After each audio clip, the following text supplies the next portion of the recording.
Assalamualaikum warahmatullahi wabarakatuh. Selamat pagi dan salam super untuk Anda para mitra Direktorat Jenderal Pajak. Karena Anda telah memotong PPh dari para wajib pajak dan menyetorkannya untuk negara kita tercinta. Jumpa lagi dengan saya Edi Purwanto dan saya akan menyampaikan tutorial cara membuat ISPT PPh pasal 23 dan 26. Oke. Sebelum saya akan menyampaikan ISPT, izinkan saya pengantarnya PPh pasal 23 terlebih dahulu. Oke. Pertama, apa itu PPh pasal 23? Nah, disebut PPh pasal 23 karena diatur di dalam pasal 23 Undang-Undang PPh.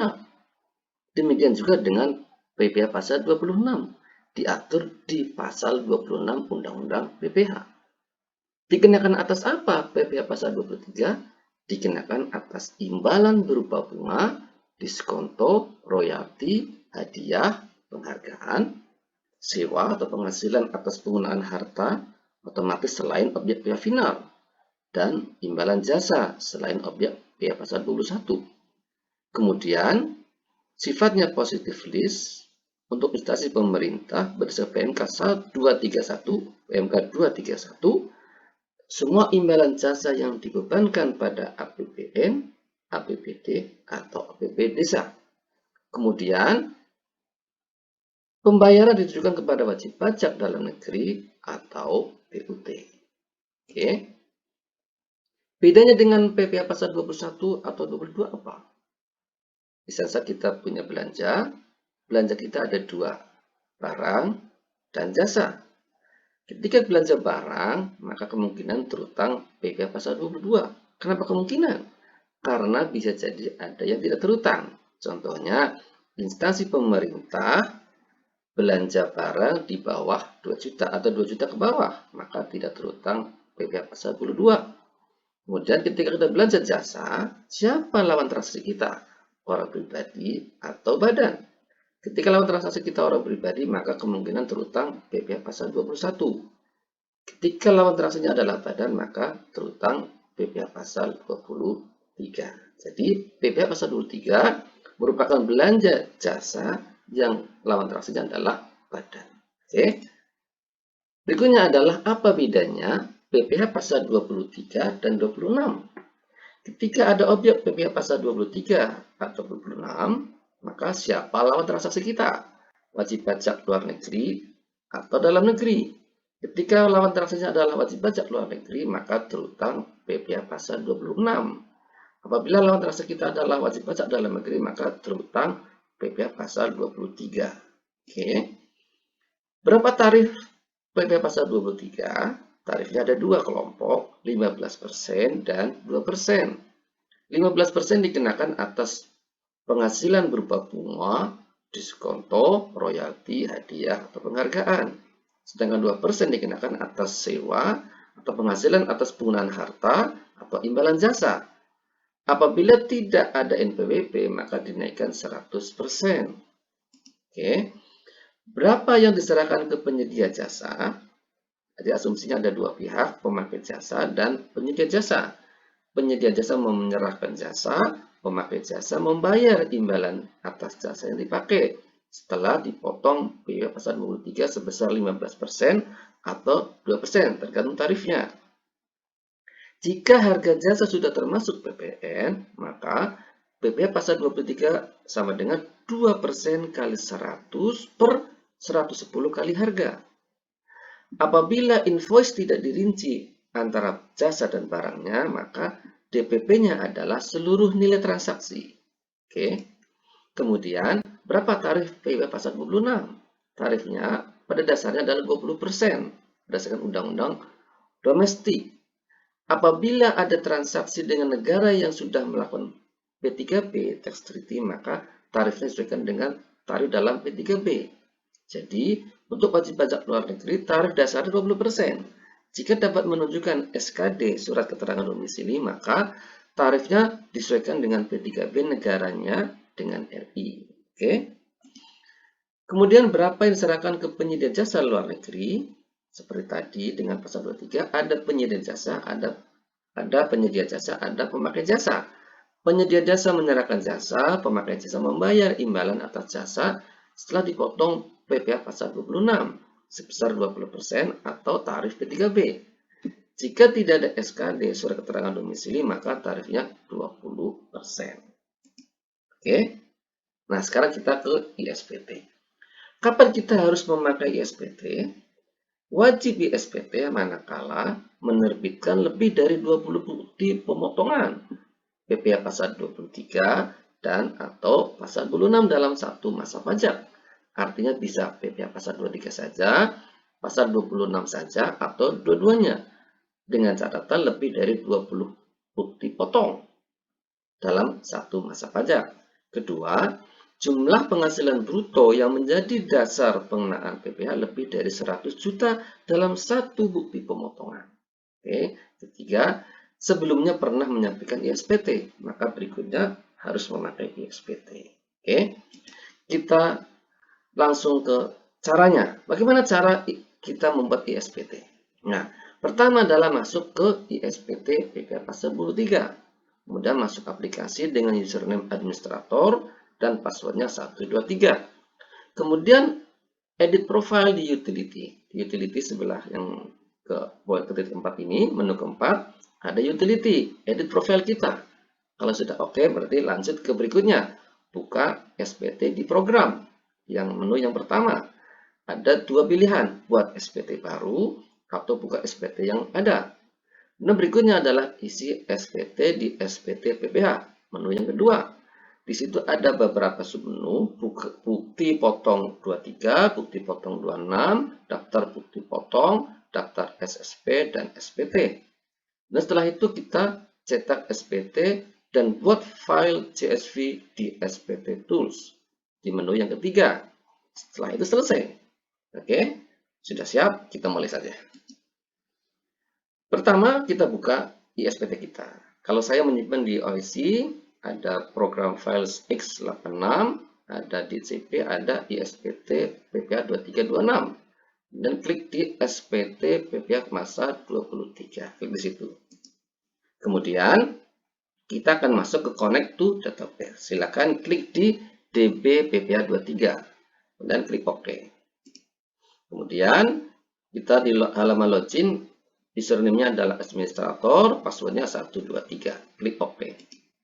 Kemudian, edit profile kita. Silakan isi nama instansinya, alamatnya, kota, dan kode posnya.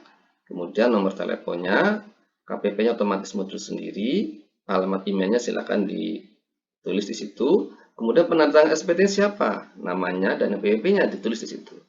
Kemudian penandatangan bukti potong apakah sama? Kalau sama, centang saja, otomatis akan muncul yang sama. Oke, setelah selesai semua terisi, kita klik simpan.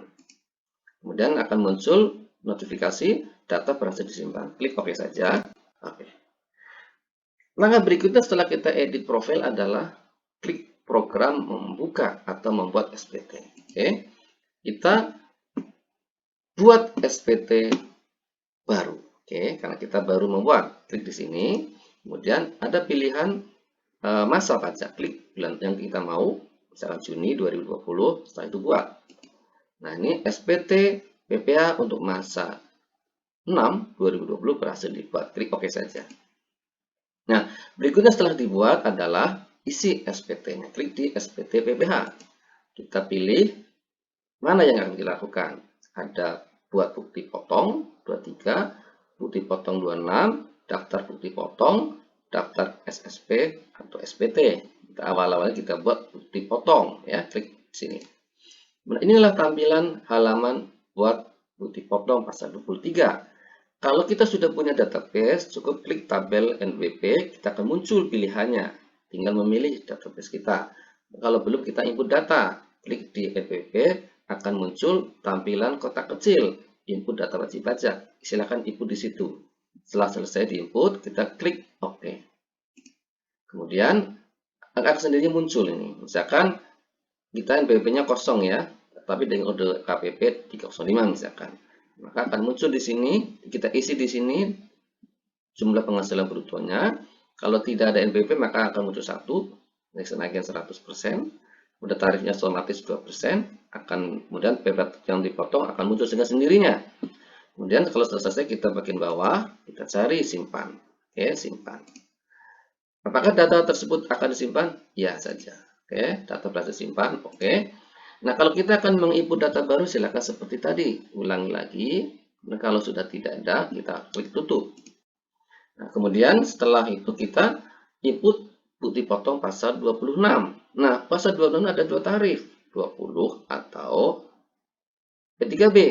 Nah, SPT ini defaultnya 20%. Oleh karena itu, kalau kita ada transaksi dengan lawan transaksi yang punya SKD dan tarifnya berbeda, kita ubah dulu tarifnya. Kita diubah di utility dan setting tarif pasal 2326.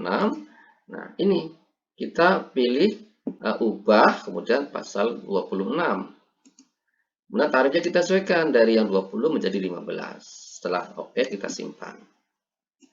Kemudian apakah data tersebut akan disimpan? Iya. Dan data tersebut disimpan oke. Nah, kalau misalkan ada yang berubah, kita lagi seperti tadi. Ada yang mau dirubah lagi. Kalau sudah tidak ada, kita klik tutup. Kemudian, kita buat bukti potong pasal 26. Klik di bukti potong, 26. Kita masukkan datanya. Misalkan namanya siapa, dari asal mana Amerika. NPWP-nya misalkan 000. Nah, kode KPP-nya mana. Kemudian, isi nilai yang kita punya, misalkan jumlah penghasilan bruto 20 juta untuk royalti, tarifnya misalkan 15% tadi ya, otomatis akan menjumlah. Kalau sudah selesai kita simpan. Apakah data tersebut akan simpan? Iya saja, data berhasil simpan, oke. Nah, kalau kita menyimpan baru lagi, seperti tadi, kalau sudah tidak ada kita klik tutup. Oke, berikutnya kita rekam bukti potong pasal 26, klik di sini, pilih 26, klik. Kemudian ini ada misalnya kita ingin masuk ya, tidak pakai NPWP, tapi kode KPP harus dimasukkan, namanya siapa, asal negara mana, kemudian apa penghasilan royalti misalkan, jumlah penghasilan brutonya misalkan 20 juta. Nah, ini tadi tarif yang kita sesuaikan, ini otomatis akan keluar angkanya PP yang dipotong. Setelah selesai kita simpan. Kemudian apakah data tersebut akan simpan? Ya, dan oke saja. Dan kalau kita mau menyimpan data baru, mau masukkan input data baru, kita silakan input data. Kemudian, kalau sudah selesai, kita klik tutup. Kemudian, setelahnya adalah kita input daftar bukti potong. Klik di sini. Nah, ini tampilan daftar bukti potong. Ada 23, ada 26. Nah, ada beberapa menu yang tersedia. Ada cetak, ubah, hapus, atau kalau sudah selesai, tutup. Kalau cetak, tinggal silakan klik di sini depannya yang mau kita cetak apa. Kemudian menu cetaknya klik di sini. Potong 23, 26. Kalau mau ubah juga sama. Mana yang mau dirubah, kita klik di depannya. Setelah itu ubah, hapus juga sama. Nah, kalau saya lebih suka cetaknya itu di belakang nanti bareng-bareng. Oke. Kalau tidak ada tindakan apapun, kita langsung ke tutup. Kemudian berikutnya adalah kita buat SSP, klik di daftar SSP, kemudian kita masukkan data, klik di baru, kemudian silakan isi data SSP, dan NPWP-nya berapa, nama, alamat instansi, kemudian ada kode MAP, ini asal 23 atau 26, pilih di sini, kemudian kode jenis setorannya berapa, untuk masa pakai pasal 3 misalkan 100 atau atas apa, pilih di sini dan kita klik di sini akan muncul seperti ini. Kita klik pilih misalkan masa gitu, habis itu kita simpan. Kemudian NTPN ini tidak bisa diketik hurufnya, sementara di NTPN bisa jadi ada huruf. Oleh karena itu caranya gimana? Caranya kita ketik dulu